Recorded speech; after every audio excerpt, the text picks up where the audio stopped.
के भन्छ यो केटाहरूले केपी ओलीले शुभकामना नदिएको हाम्रो क्रिकेट टिमले चाहिँ गेमै जित्दियो के भन्दैछ केटाहरूले अनि केपी ओली मर्यो भने त हामीले संसार जितिन्थ्यो केपी ओली मर्यो भने त हाम्रो नेपाल पनि खतरा विकसित हुन्थ्यो केपी ओली त पनौती नै हो भन्छ त केटाहरूले त खास कुरा के हो यसो झोलेहरू पनि आएर कमेन्ट गरौँ न हो केटाहरूले यस्तो भन्दैछ है यसो हेर्दाखेरि पनौती जस्तो पनि देखिन्छ फेरि हैन जब केपी ओली प्रधानमन्त्री हुन्छ तब नेपाललाई चाहिँ लास्टै पनौती नै लागिरहेको छ है त्यो मिल्दै गइरहेको छ के केपी ओली पनौती नै हो जस्तो भनेर मिल्दै गइरहेछ नपताए त एमालेलाई पनि हेरौँ न जब केपी ओली अध्यक्ष भयो नि एमालेको तब एमाले खस्किँदै तल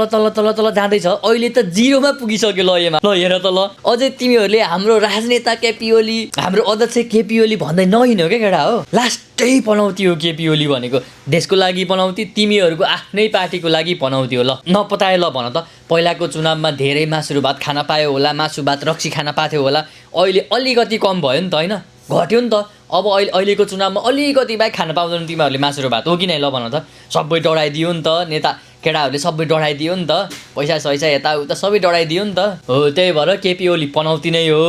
अब चाहिँ देशको राजनीतिमा चाहिँ नआउन भन तिमीहरूले है केपी ओलीलाई